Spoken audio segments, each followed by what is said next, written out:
what's my response to the stories of the day, the week, whatever? First of all, Proposition 50, I don't like any kind of gerrymandering, whether it's Democrats doing it or the Republicans doing it. I don't like any of it. But I do like Jerry Rafferty.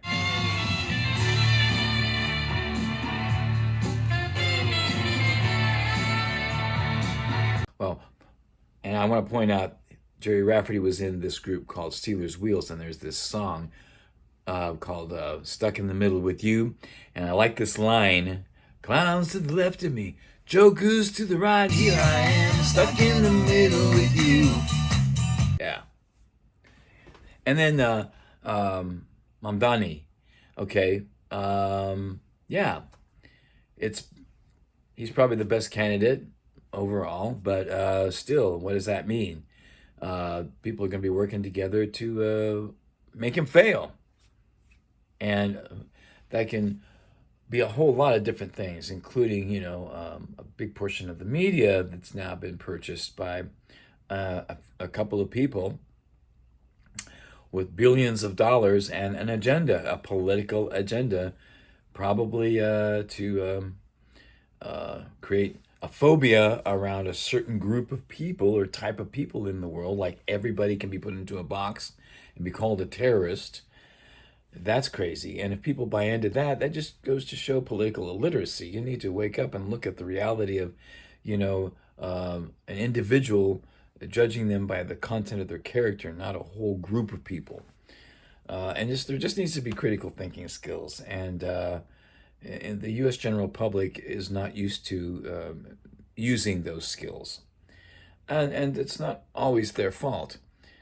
People aren't taught a lot of things, or they don't get information through the media like they should. So there's going to be some folks that are low informed or misinformed. I mean, that's just kind of how it is. Got to say it like it is, folks. And why would we be going into Venezuela? This doesn't have anything to do with drug cartels. It has to do with weakening an economy so that the oil prices don't compete with the Western oil prices. That's what this is about. This is not about drug cartels. You're bombing fishing boats. I mean, and also too, sometimes some politicians will just come right out and tell you what it is they're going to do. Others will beat around the bush, or they'll keep it behind closed doors, but they still will do the same things at the end of the day. I mean, look what happened to Gaddafi during the Obama administration, the Hillary Clinton State Department.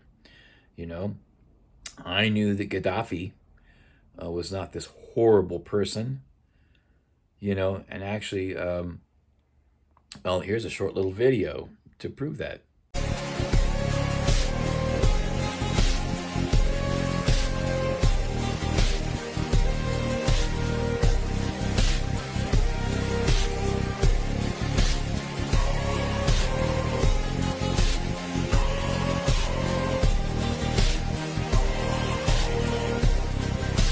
That being said, we bombed Libya back to the Stone Age in 2011.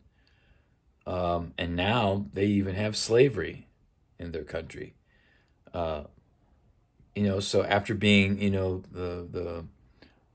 the top economic power basically in on the whole continent of Africa at the time,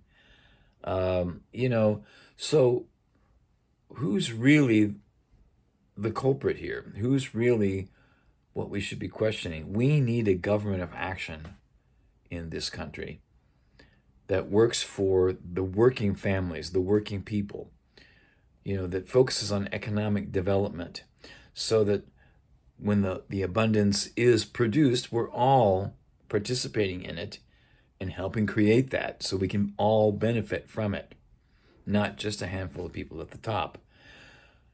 And we have an economic system that looks more like imperialism. Look for that definition. That basically means that, we're finding economic development by invading or colonizing other countries with resources that we want to have access to, or to weaken the economy so that if we have some of the same resources, their resources won't compete with ours. I mean, that's what imperialism is. Haven't we learned anything from history, even in the last several hundred years that the United States has existed? Come on, people. We're smarter than that. We're better than that. That's why we deserve a government of action for working families. And there are many working people that work very hard. And you want to take SNAP benefits away from people, from kids, from people that are going through transition because they lost their jobs by no fault of their own. It's the systemic problem. And the way to solve it is not imperialism. And the reality is the vast majority of people, not only in the United States, but in the world, are tired of war and specifically want to stop the war in Ukraine, as well as stop the genocide in Palestine. We need a movement, a mobilization of the people to demand a government of action for working families. And that can be done peacefully, but definitively, because we are the majority. We, the class of people, are the majority. But we do need to have the government doing certain things. Oh, not the things for fun. We can't let the government basically tell us, what we should do for fun, or, make cell phones, or, movies or music or anything like that. But the things that, pertain to our natural resources, for instance, things that we all need collectively, even food and water, shelter, education, healthcare, those things should be planned by the government, by a responsible, rational government, that is. So, and that means also public banking. We need to have a national bank again, or national banks again. And an economic bill of rights like the one that FDR proposed in 1944, so that everyone has access to what they need and can participate in the abundance for all. That's the 4-point economic plan of the Center for Political Innovation.